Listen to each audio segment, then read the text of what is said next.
Olha só, e se o segredo para construir grandes negócios, para liderar equipes de sucesso, não estivesse, sei lá, numa planilha super complexa ou numa estratégia de gestão mirabolante, mas dentro da gente?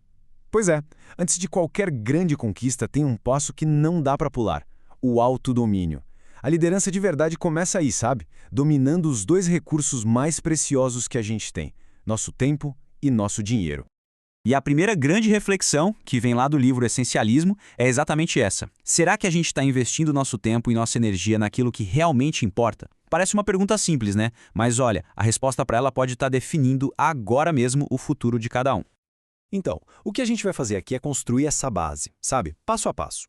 A gente começa com a fundação do autodomínio. Depois, vamos mergulhar nos dois pilares que sustentam tudo: o pilar mental, com as ideias do essencialismo, e o financeiro, para a gente finalmente entender a diferença entre ativos e passivos. Aí a gente conecta tudo e no final entende como dá para construir essa fortaleza pessoal do sucesso. Vamos direto ao ponto. Aquela ideia de que, para liderar outras pessoas, primeiro é preciso liderar a si mesmo, isso não é só um clichê, não.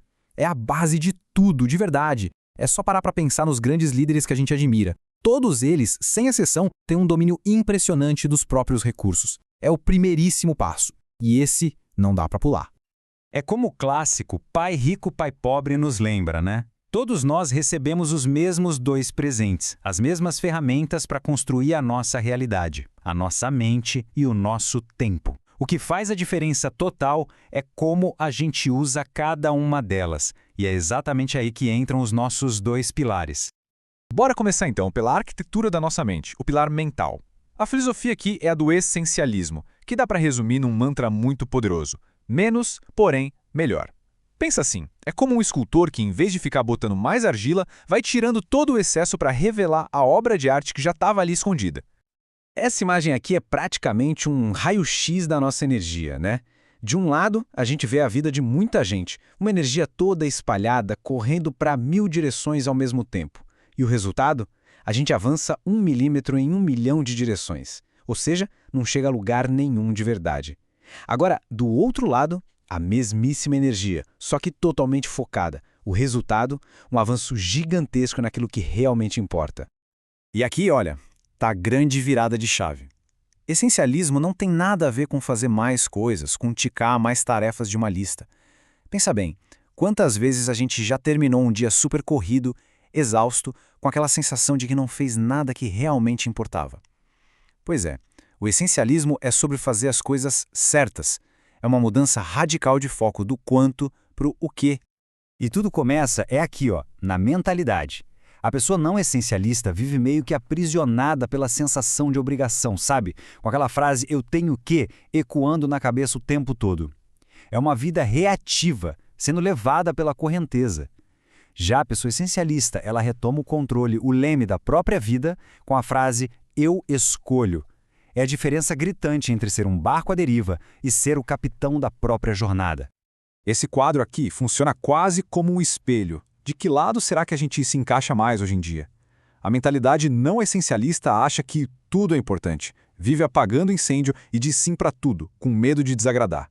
Já a mentalidade essencialista, por outro lado, entende com clareza que só algumas poucas coisas é que movem o ponteiro de verdade. Por isso, a pessoa para, pensa, analisa e aprende a usar a palavra mais poderosa para conquistar a própria liberdade: a palavra não. Ok, mente afiada, foco no lugar, agora a gente está pronto para o nosso segundo pilar, a base financeira. Porque, vamos combinar, de que adianta ter toda a clareza do mundo sobre onde investir o tempo, se não existe clareza sobre onde investir o dinheiro? E aqui que a lição de pai rico, pai pobre entra como uma luva com a regra número 1 para construir riqueza. E olha, a regra é tão, mas tão simples que até parece mentira, mas ela é transformadora. É o seguinte: é preciso entender a diferença entre um ativo e um passivo. E comprar ativos. Só isso. Simples assim. Quem entende de verdade só esse conceito já está muito na frente da maioria das pessoas. Tá, mas então o que é um ativo? A definição é genial de tão simples. Um ativo é aquilo que coloca dinheiro no meu bolso. Pensa aí, um imóvel alugado, ações que pagam dividendos, um negócio que funciona sem a sua presença constante. Se está gerando renda, pronto, é um ativo. E o passivo? Bom, é o exato oposto. É aquilo que tira dinheiro do bolso. É o financiamento do carro, as despesas daquela casa de praia que mal é usada, sabe? Se consome dinheiro, é um passivo. Simples. É um verdadeiro ralo financeiro. E esse diagrama aqui mostra a mágica acontecendo na prática. Olha só como a coluna de ativos, ali embaixo, funciona como se fosse uma fonte, bombeando o dinheiro direto para a coluna de renda lá em cima. Os ativos estão literalmente trabalhando por nós, 24 horas por dia, 7 dias por semana. É um ciclo virtuoso de crescimento. É exatamente por isso que o foco muda completamente. Enquanto a maioria das pessoas está concentrada em como aumentar a renda do trabalho, né? Aquele salário no fim do mês, as pessoas de mentalidade rica se concentram em construir as fontes que geram essa renda, a coluna de ativos. Elas usam o dinheiro que ganham para comprar mais ativos, mais negócios, mais imóveis, mais investimentos, que vão alimentar esse fluxo e fazê-lo crescer cada vez mais. E agora, chegamos no ponto de conexão, aquele momento da verdade. Como é que esses dois mundos se juntam? Como uma mente essencialista constrói riqueza? A resposta é mais simples do que parece. Uma mente focada é a ferramenta número 1 para construir uma vida próspera.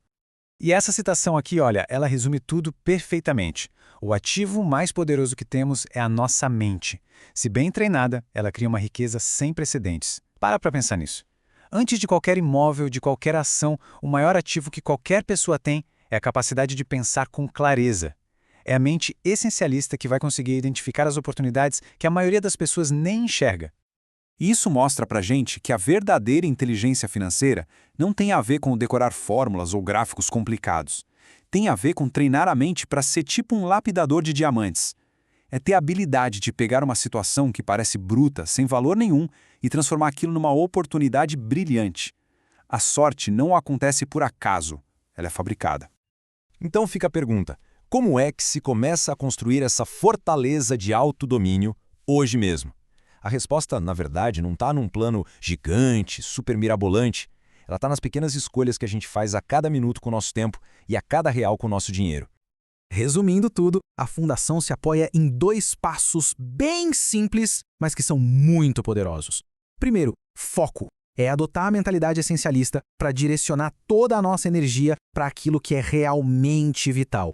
E segundo, ação. É usar esse foco para construir, tijolo por tijolo, uma coluna de ativos que trabalhem a nosso favor. E para a gente fechar, fica aqui a reflexão final. Cada decisão, por menor que seja, sobre como usar o nosso tempo e o nosso dinheiro, é um voto. É um voto que a gente dá para o tipo de futuro que se quer construir. A cada dia, a cada escolha, a gente decide o nosso caminho. A pergunta, no fim das contas, não é o que vai acontecer, mas sim qual caminho cada um de nós escolhe seguir.